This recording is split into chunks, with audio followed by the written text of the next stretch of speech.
The following podcast is intended for mature audiences. If you enjoy our work, please like, comment, subscribe, and follow the links in the description. Thanks for your support, and enjoy.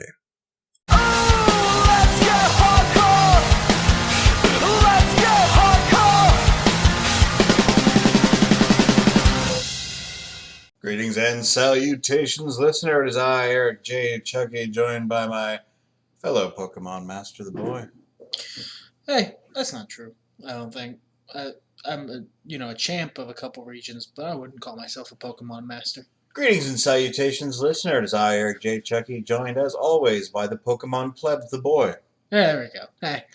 This is the Two Nerds Podcast. We're talking about Pokemon Sumo, which is an acronym that I hate. This is Pokemon Big Fat Wrestle Man. It's, I can understand why they don't want to call it Pokemon S&M. I can, but Sumo's stupid.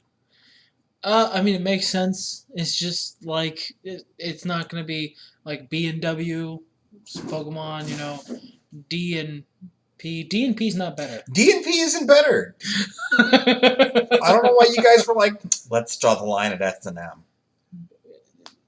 I guess because it's a more recognized, known acronym. I guess, whatever. And it's because I was going to get kind of political. Certain news organizations would have been like, new Pokemon game, Pokemon S&M, is Pokemon insexualizing your children?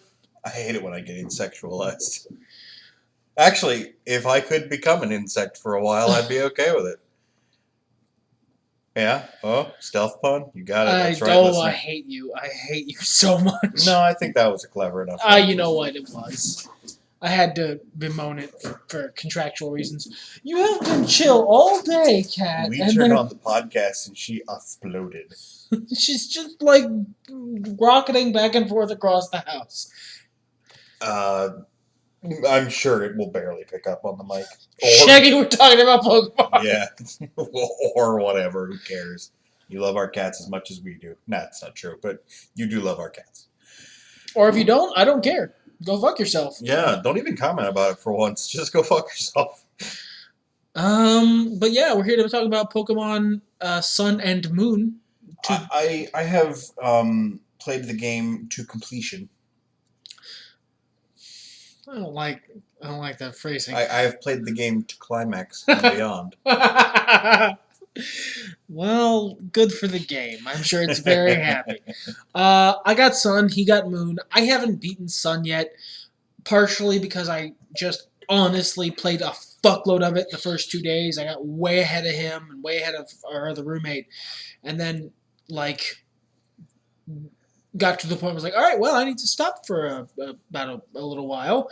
And then I got behind, and then I reached the point in which the game becomes a cutscene, and it wears on my patience in a way I really didn't expect. So I'm finishing it in dribs and drabs. I'm pretty close to the end. Yeah, you're about 75% of the way through.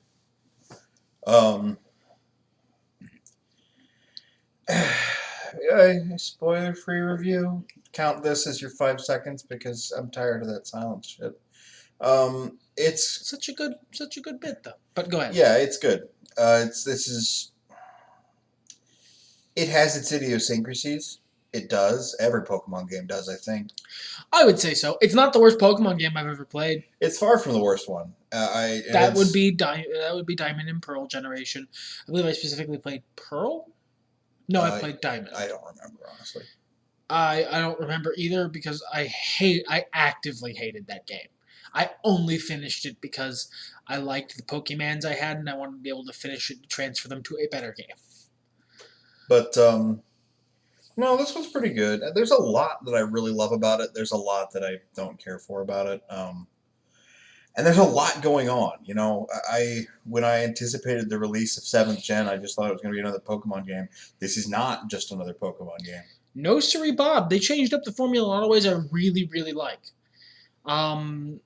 I quite liked the game up until a certain point. But before that point, I was really having a good time. And that's basically the spoiler-free section. Let's just go ahead and get into it here. Okay. I believe you have more complaints than I do, and I don't want this to turn into the last podcast where it was all sad at the end. So please, you go first. Oh, I think we both know I'm going to do that now. I Look, the first I want to start out positive. The first bits of the game are really fun. They introduce Alola. It makes it feel like a very cool region. Has a very the theming is very good. It feels different. I love the way they got rid of HM slaves because like that frees me up to have Pokemon. Like to have the Pokemon that I have instead of having to finagle. Should I need one that knows Strength and one that knows Brick Break and one that knows Fly and wish, if it were in the game at all, the Surf TM were easier to find, because Surf is legitimately a good move. But at the same time, I didn't have a water Pokemon on my team, which fucked with my head a little bit because that's I a always have a requisite water because you Pokemon. have to have Yeah. a Surfer. Surf in and of itself is a good move. It is. It's a really good water move. But especially for team battles. Yes. But it's just like it frees up so much different stuff for you to do. And it frees up different party dynamics you can have. I ended up having what would be a decent HM slave on my team in previous generations anyway, by sheer coincidence. But it just I like that. I also like the cool ways they gave you that. Like instead of a bike you ride various Pokemon, and instead of just having that finder thing where you occasionally tap it, they give you a Pokemon that is a sniffer dog and you have to use that, and that's great. They have 2 different surf Pokemon, one of whom is a surf Pokemon that you ride the waves on, and the other one is a fucking Mega Shark that breaks through rocks, and it's cool. Yeah, that's probably my favorite ride Pokemon. And then they give you Fly super early, and you fly in a Charizard, and I mean, if you've listened to our other Pokemon podcasts, that's a great way to get that. We're friends now. We're friends now.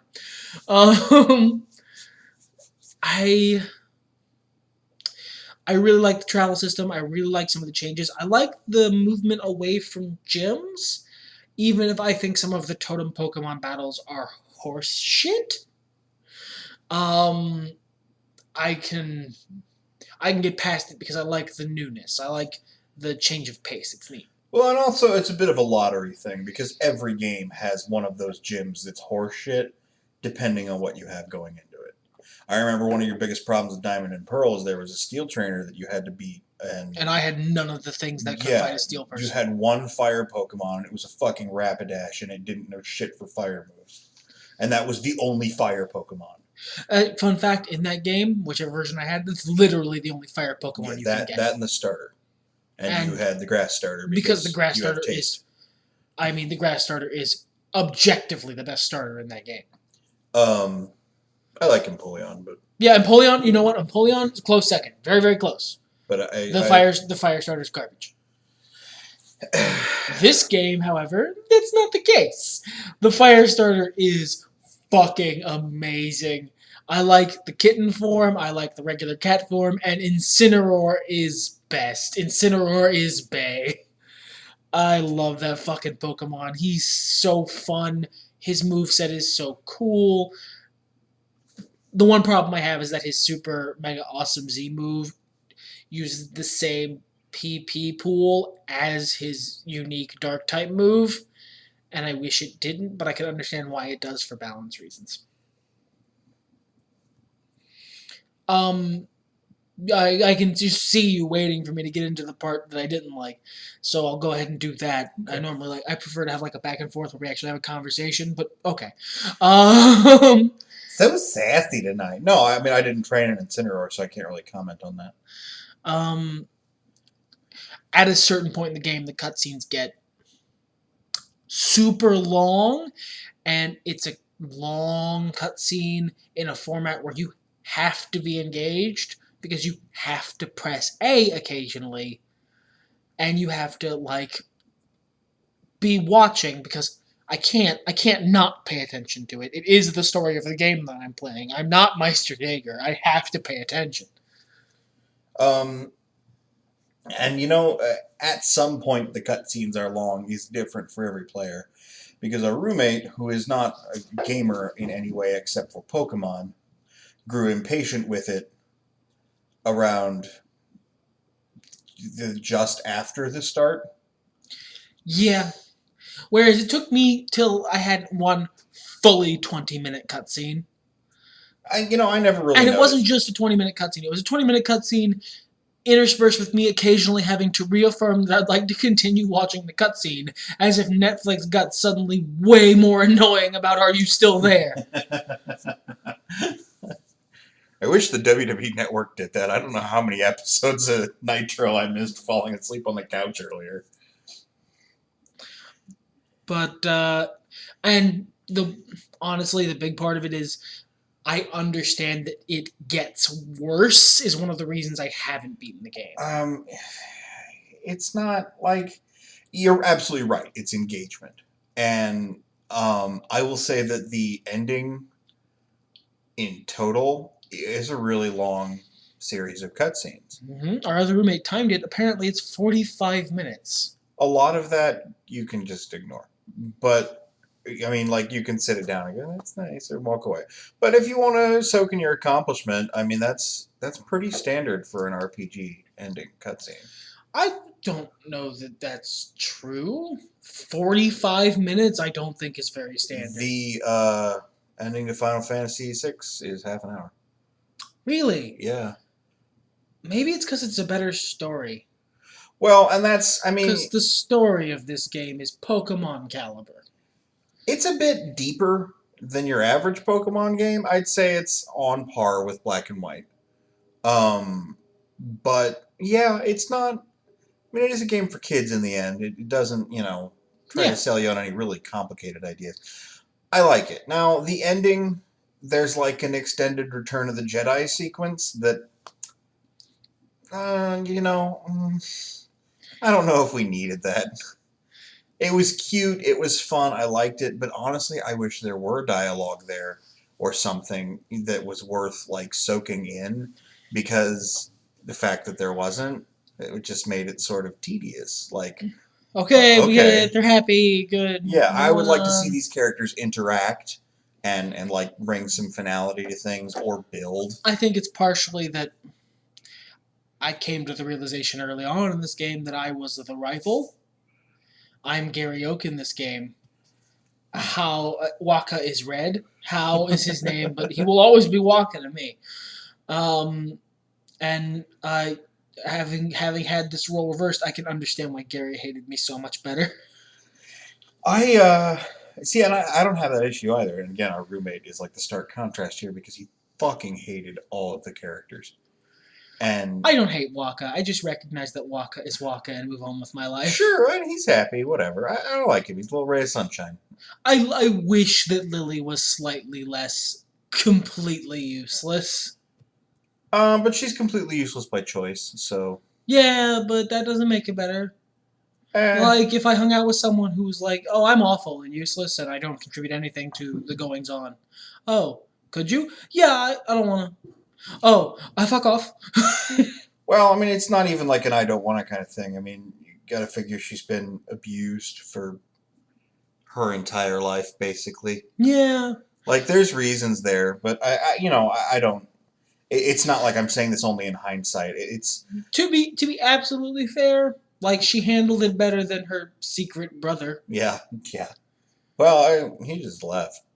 He just Like, left. So I don't know if that's better or worse. I think it's just different. fair enough. But I don't know. Like there was a criticism I saw on Reddit, and I will say this: it doesn't feel like it's your Pokemon game in any aspect. This is not your story. This is a story you happen to be a part of. Yeah, And I definitely feel like I'm not the protagonist of this game. Waka is the anime protagonist of this game. He's grown up. They even talk about it in the game. He grew up in the shadow of the Kahuna of his island, and he's striving to become a good a better trainer so he can beat the old man and earn his respect. And he's constantly upbeat and he keeps trying for what's best, and he can have serious reflections, but then he focuses on the positive. He's a fucking anime protagonist. he's who you would usually be playing in the Pokemon game. And then And the kid, the twins the are twins are the like teen anime protagonists. Yeah, they're the story protagonists, not just the Pokemon protagonists. And it's They're the ones who are central to the actual major conflict. They're the ones who have connections with the BBEG. They're the ones who, like, multiple connections, and like split loyalties, and they're central to the story. You're just some motherfucker from out of town who's like staring at everything like, sure, it's good to be a part of everything. yeah. Why am I here for this? I mean, like, Boy said you are the rival. You're the Lancer in this scenario. You're the guy who's really good at getting shit done. And that you just happen to be here at the right place at the right time kind of thing. I'm basically here to let these people experience their emotional journey while acting as their babysitter slash muscle. Yeah. Like, I'm the guy they bring in to beat up all their enemies. Now, I think the game leverages this pretty well because there's a lot of opportunities to make a choice.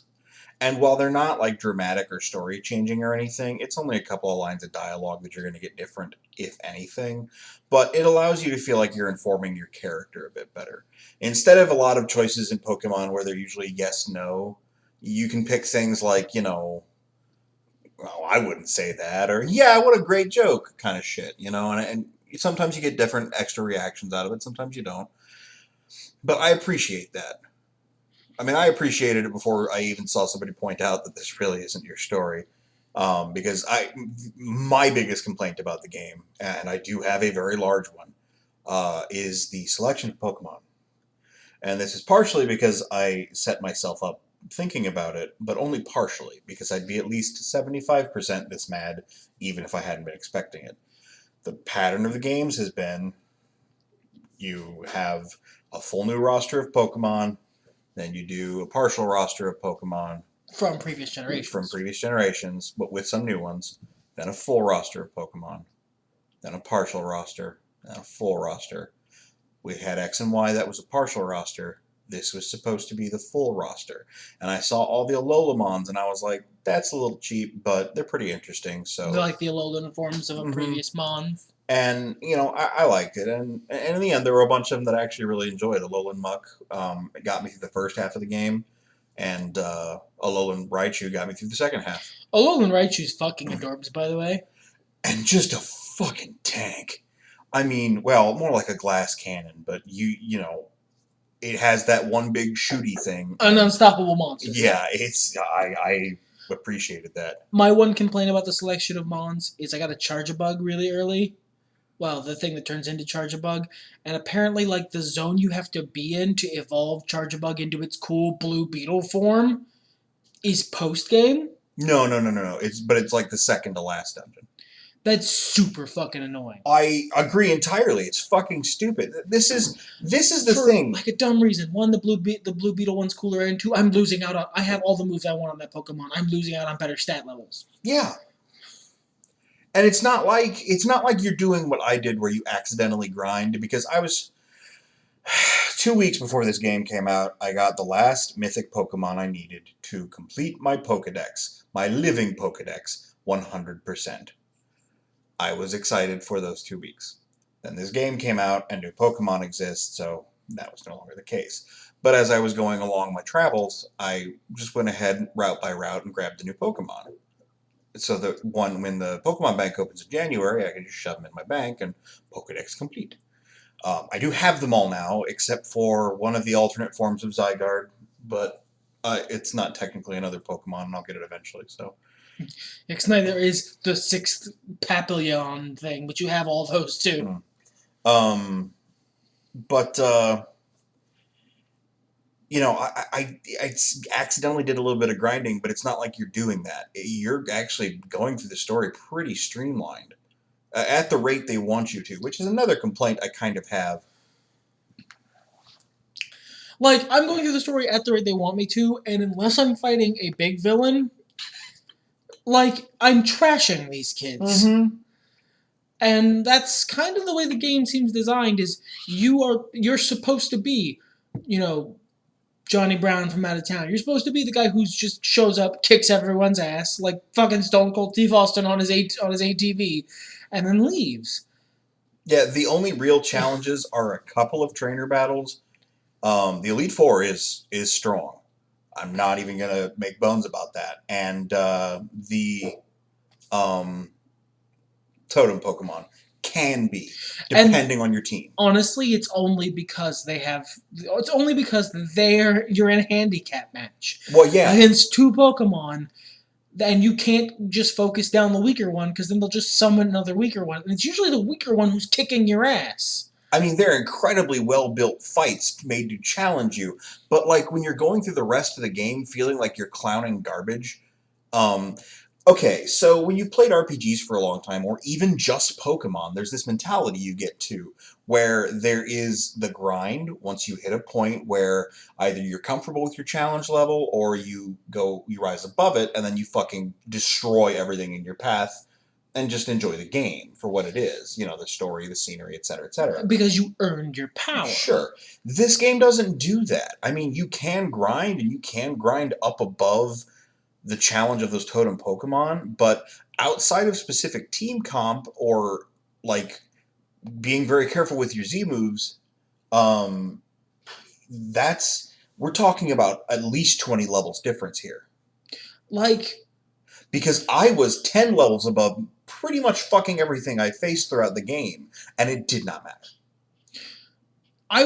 right now, actually, fun fact, because I love Incineroar, so I'm playing like a 7-year-old, and he's just always the starter Pokemon, and I only switch out to other Pokemon if I need to for type advantage reasons.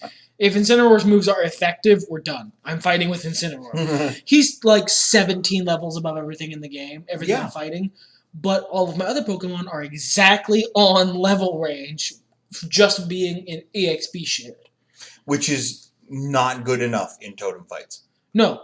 Like, if I know, when I see what the next totem fight's going to be, I go and I make sure to get my dude a couple levels advantage. It also it helps that I have whatever Z move is most applicable for them on all my Pokemon. So I usually just finagle the one that can use the Z move, use the Z move.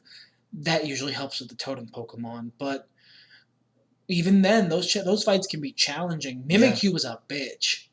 Mimikyu I took out pretty easy. My problem was with I didn't know about Mimikyu's decoy. No, I've been I Wonder Trade, not Wonder Traded, but I GTS'd for a Mimikyu long before you actually fight one because I wanted one.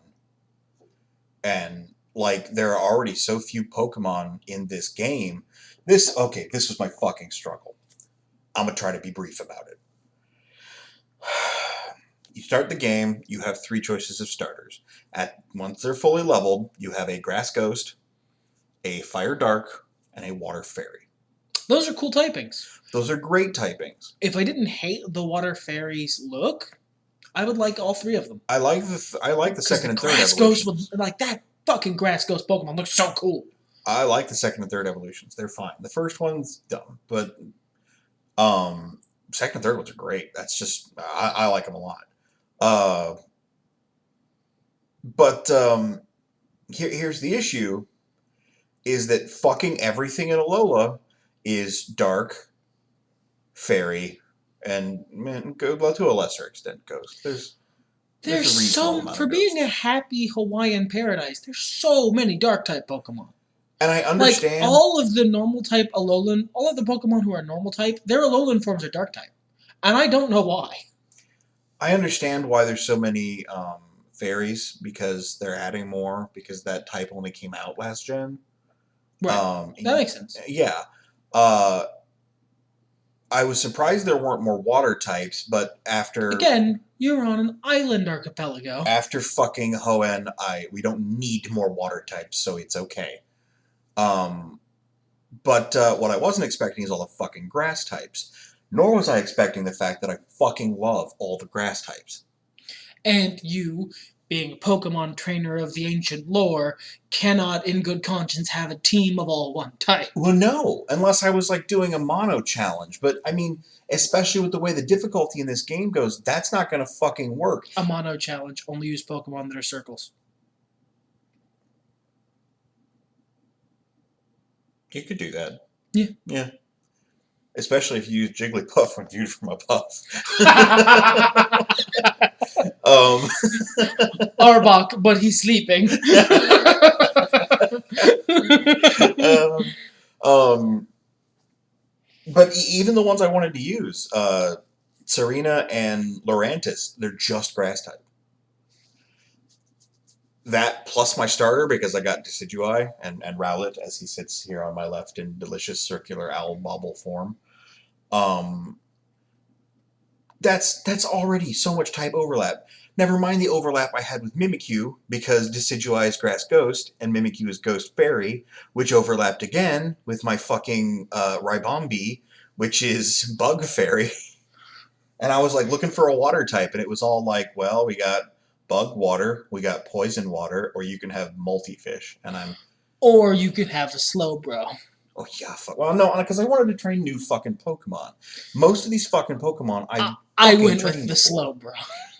Well, I mean, you haven't been playing this game as long or as much as I have. No. So, like, it's one of those, it's like fucking must-see TV used to advertise when they were in the off-seasons. If you haven't seen it, it's new to you. Yeah, pretty much. And no, I respect that entirely. And I get why they're doing that for this game. We're on the heels of Pokemon Go. It's Pokemon's 20th anniversary. Time to bring back some classic menus. Let's show off all those Mons that we love. But god damn it, I've been seeing Gen 1 Mons for the last 20 fucking years. But even I have some overlap. Like my Incineroar is Fire Dark. He has a Dark type move. He has 2 Dark type moves. He has all the and like 2 of my other Pokemon had Dark type moves, and I still ended up with a fucking Alolan Persian, who only is in my party to get replaced by the Fire Lion Legendary, and then I'll have 2 Fire types.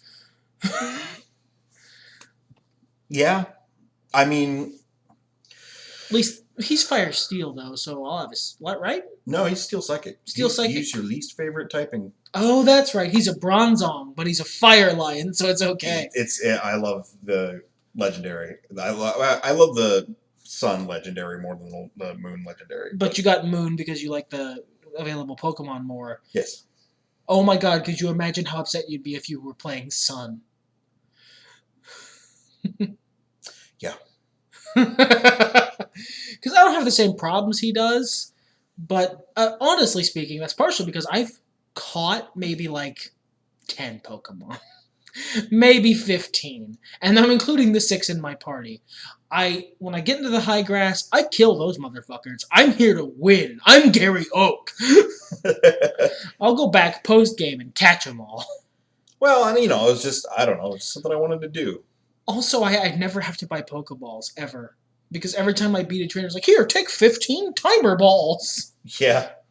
Hey, that's nice, man. I need those fucking things. But, especially when I was catching the legendaries, the fucking Tapu Lele did not want to get in a fucking ball.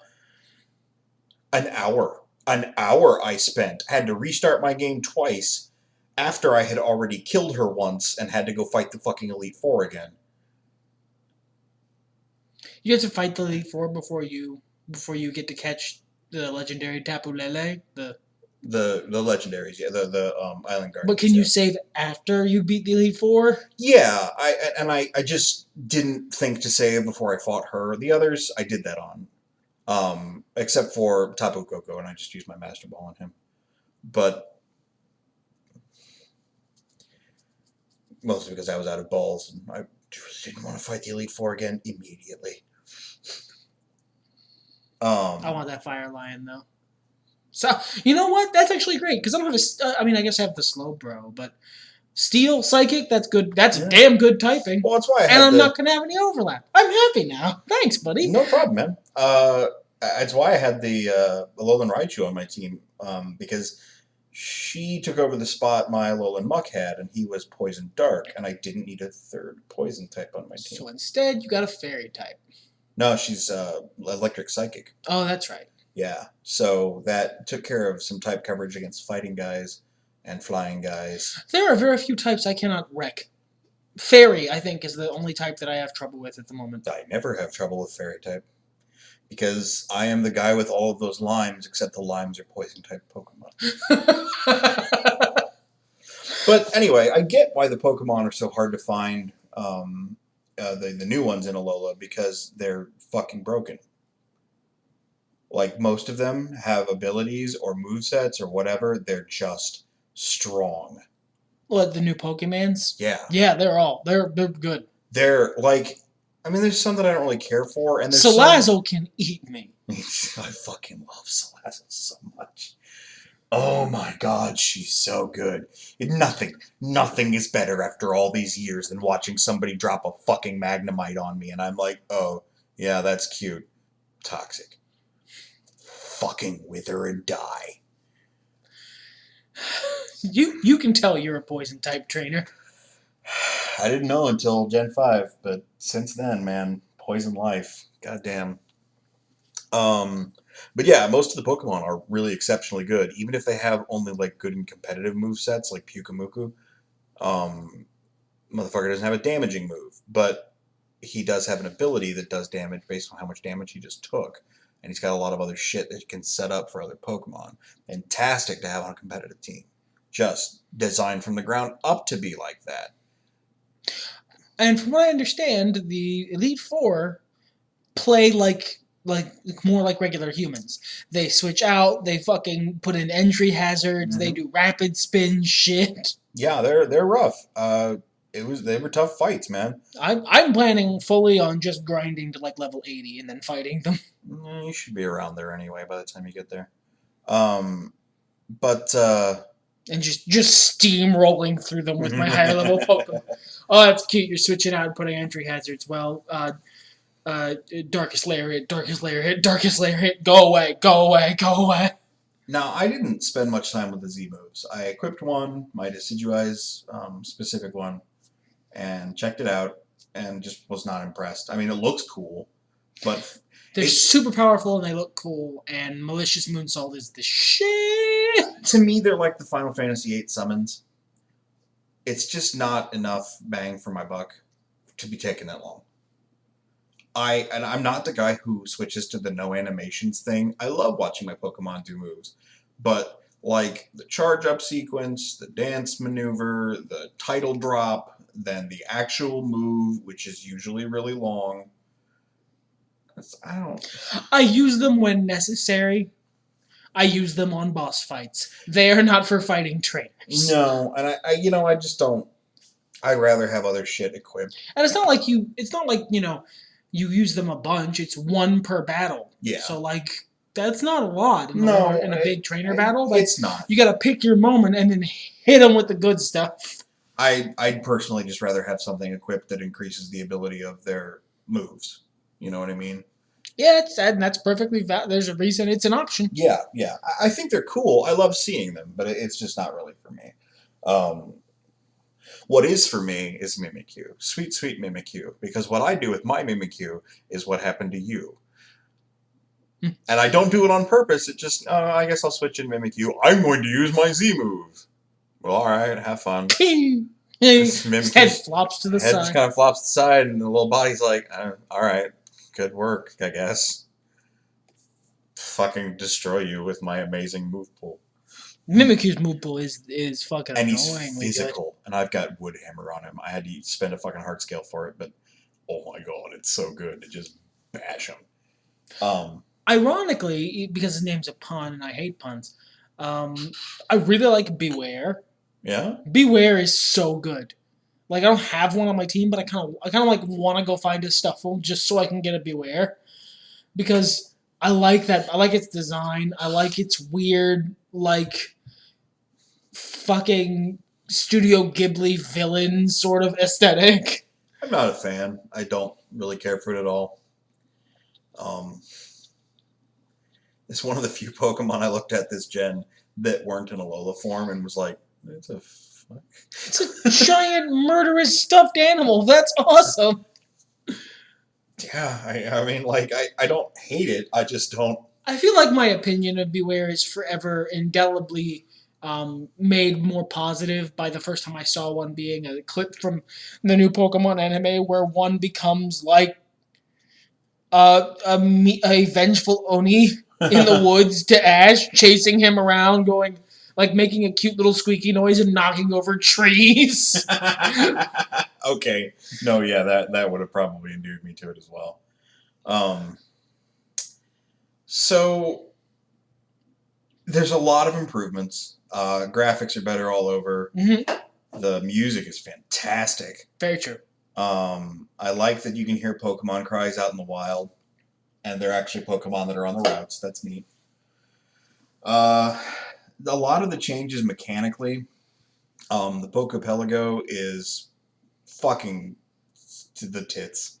I love it because it's not just, oh, look, I can see all the Pokemon in my boxes. Don't get me wrong, I really do like that because I like Pokemon and I like the ones I catch. It makes me feel like, we can hang out and be friends even if they're not useful in battle. Right.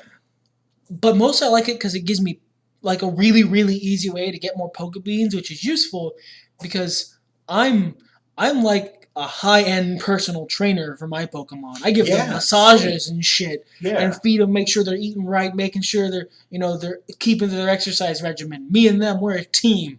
I'm their cut man in the corner. And I love the improvements to that system. I mean, I loved it in X and Y where it was just about petting, but in this game, there's so much of it that's actually about healing and cleaning them off and all that shit. It's very enjoyable, and it's nice that I don't have to waste time, going back to the Pokemon Center being stuck with some status or another after a battle. I can just dab at them with a Q-tip and they're better, I think that's really great. I mean, partially because it's made me rich. Well, yeah, because I need that money to buy clothes. You know what the funny thing is? I got no hat. I got black everything. I don't have a black backpack or shoes because I couldn't justify spending that much money on something like that. But I have like infinity potions. Yeah. I'm not gonna run out of potions. I have more max potions that I could use fighting the Elite Four because it's just what I spend all my money on: potions, revives, ethers, shit like that. Whatever's on sale, whatever's for sale in the Poke Center, I spend all my money on that shit because it's all I need. Because I don't need like antidotes and shit. I need a small selection of status cures for in battle. That's it, because I don't need them for after battle. Because I can give my Pokemon sweet, sweet love and attention, and give them hugs and rubs, and then they're cool. Yeah, there's all kinds of little touches. The dialogue in this game is great, especially compared to other Pokemon games. More of the NPCs feel like real people. And not like in a deep way, but they'll say things that are less like, on the nose or a single box of dialogue about nothing. I like talking to the old men who run the cafes. And they're like... I like how they wax poetic about the shit they're saying. Yeah, I love it. It's great. Sure, was an easy place to buy Moo Moo milk. Yeah, I don't know if there probably is somewhere, but I was just getting full restores at the end of it because I maxed out my affection, in other ways, so whatever. But I usually just max out my affection with rainbow beans. Well, those are like I earned it the honest way with Incineroar. All the rest of my Pokemon eat rainbow beans until you love me. There's two different things. Is the little hearts, which might be called affection. It's affection. And then there's like their happiness. That's the little, and there's affection, which is the hearts, hunger, which is the beans, and then enjoyment or fun. Enjoyment is but there's also a hidden stat. Yeah, that you can't see. That has nothing to do with that. That you get by walking around with them, winning battles with them, having them out in front, giving them massages. Right, but it's the hearts thing that determines their ability to do extra shit in battle. Yes, and they really amped that up in this game, and that's been a lot of fun. It changes up. It makes you feel like such a Pokemon trainer. Yeah, it's great. The immersion is fantastic. Like when you hurt my Pokemon and it tells me my Pokemon looks like it might cry. Okay, now we're blood enemies. I wish it were around a less overall experimental game. Because okay, I've finished this and I don't want to go tool around on my Tauros to grind for shinies. I'm not looking forward to that. I want to go back to France and listen to the riding my bike song which is way better than the fucking slide puzzle in Mario 64 music they use for rides in this game. I know I praise the music. One of the few complaints I have about it is I don't really care for the ride music. Nothing will ever beat the X and Y bike song in terms of transportation music. That just fantastic, freeing. I made lyrics to it that I sing every time I'm grinding my Pokemon, and I mostly play Pokemon on mute. I do sometimes too. Most of the time, honestly, but sometimes when you're alone and you're not listening to anything else, you're just like, yeah, jam out to some Poke tunes. Um, so let's. There are a couple things I'd like to comment on, and I'll try to keep it briefly because we're already just sort of cheerleading this game. I don't know how I feel about Ultra Beasts. They're Just another kind of legendary Pokemon. It is, and I don't know. It's a really cool mission post game to get them, but it's at the same time I don't know. I don't like that they bother differentiating. I don't know why they bother differentiating. If we're going to see more of them in the future, that's one thing, because they do tend to have radically different designs to what you expect from Pokemon. Which I like that because it introduces a way for them to naturally integrate different. Like I would not have I would never have expected really buff like fucking Attack on Titan Mosquito to be a Pokemon. Yeah, and Guzzlord, the one that is my personal favorite out of them, the giant fucking series of hacksaw mouths with tongue claws. He's fantastic.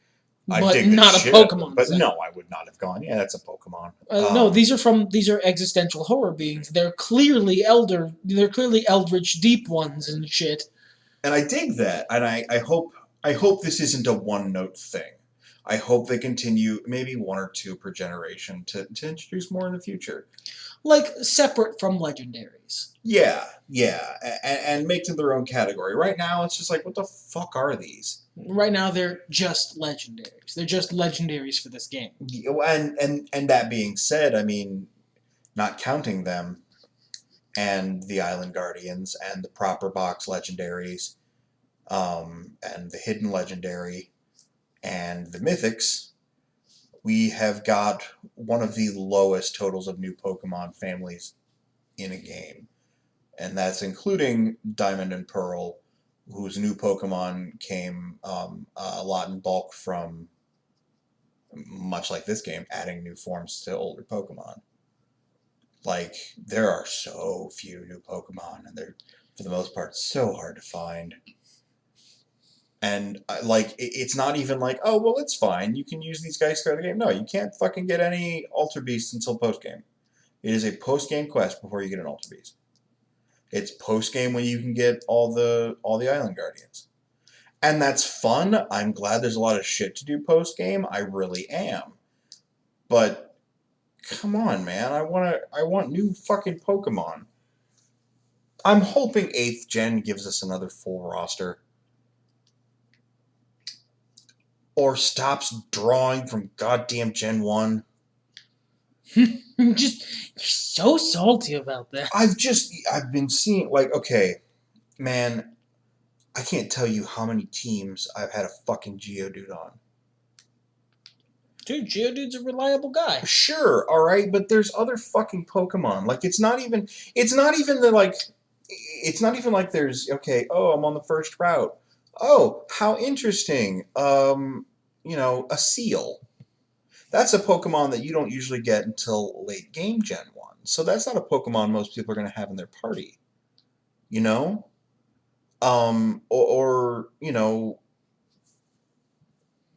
My mind is drawing a blank right now, but like Arcanine, which I guess in this game you do get a Growlithe pretty early. That's cool. I didn't really complain about that. I didn't want him. I had a fire starter. I'm good. I knew who I was getting for my fire type, so I didn't bother. But that's a better option than fucking Caterpie. Good old Caterpie. Spearow. Look, I'm never gonna have another Spearow. That's for real. I've never had a first Spearow, other than the Spearow and the No, Fearow I caught to fill out my fucking Pokedex. no, I've never used one. I don't think I don't. they suck. They do. They're worse Pidgey. They're not the worst regional bird, but they are down there. And I like the regional bird from this one. I like my angry, really angry toucan. That toucan has resting bitch face like you would not believe. I don't care for it, but I don't have anything specific against it. It's definitely more vibrant than Pidgeys and stuff. But I also don't.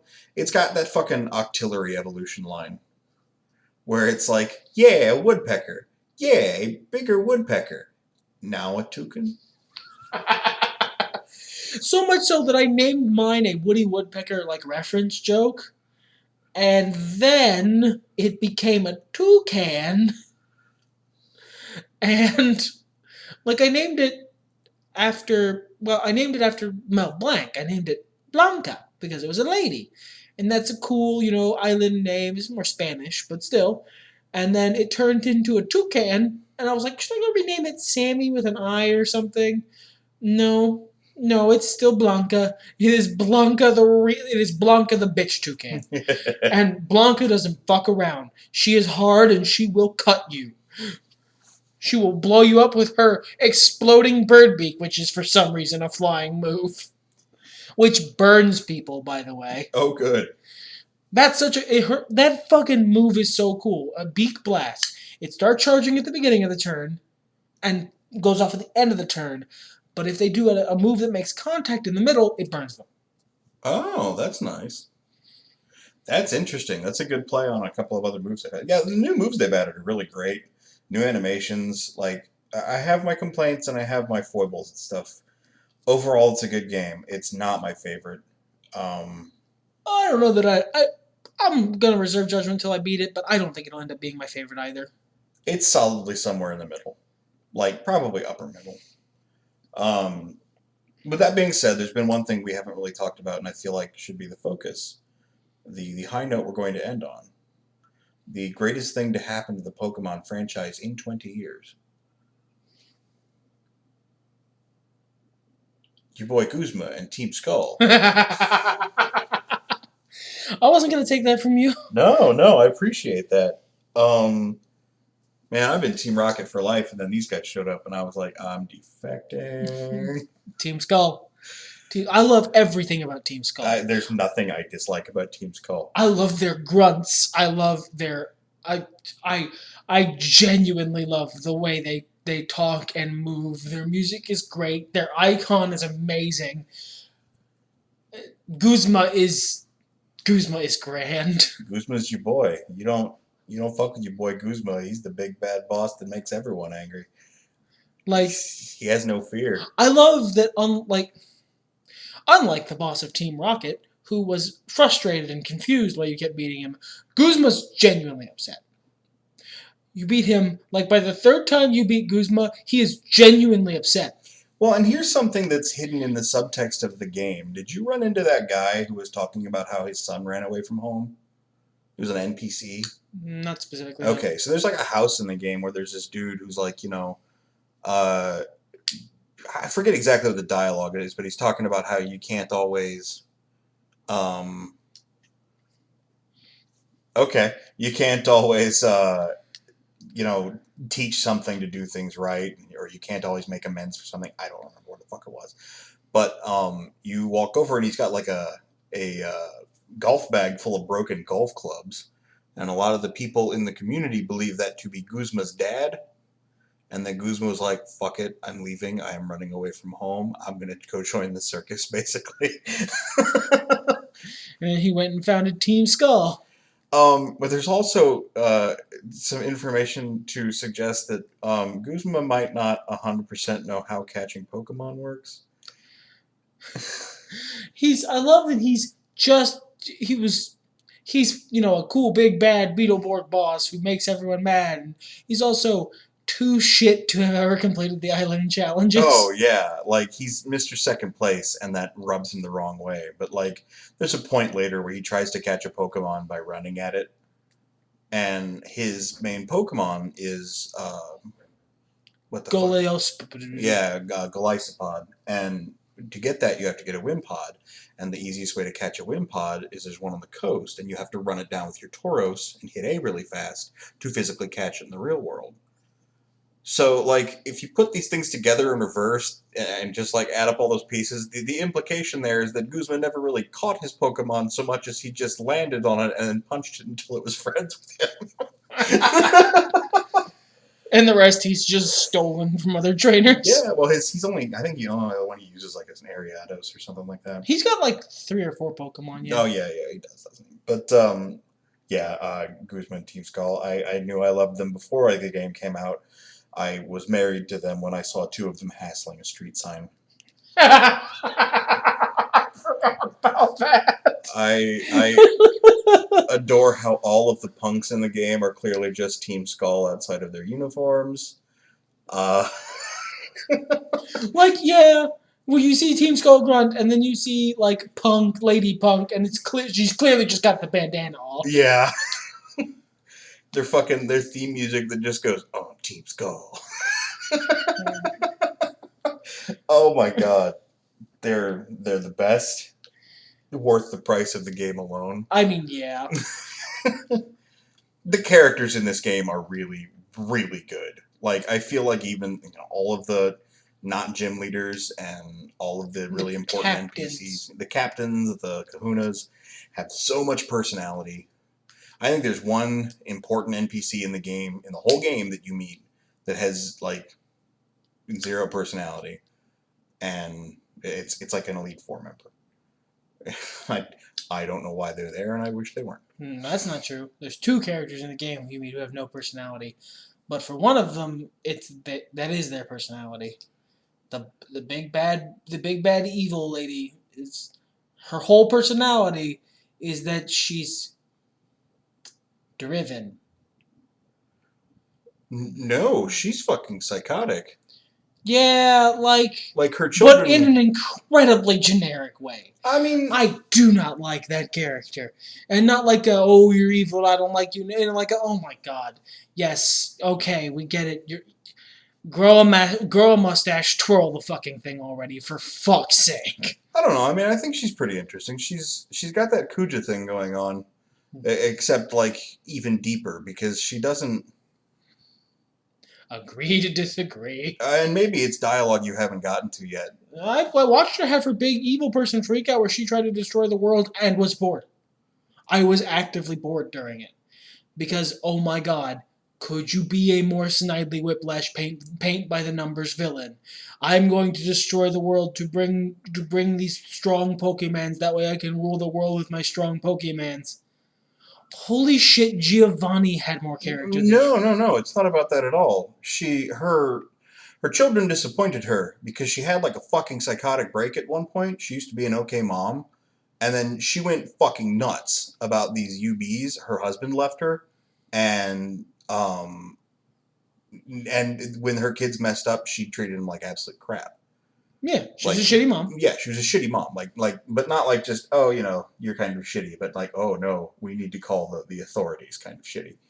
And she like views the Pokemon as her children, and she wants to take care of them. And the UBs are so rare and special and beautiful and unique that they're the only ones deserving of actually being her children.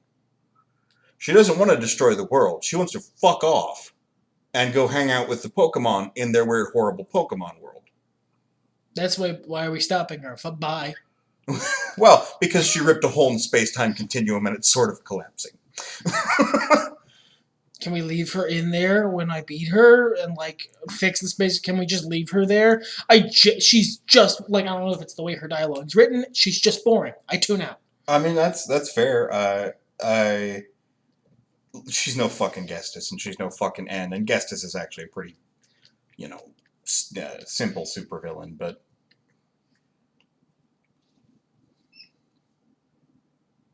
you know who she isn't? Your boy Guzma! There you go. I got nothing else. No, I don't either. I have your boy Guzma. I think that's really all I need. Everything's better when nerds talk about it. Everything, Even your boy Guzman. everything's better when your boy Guzma talks about it.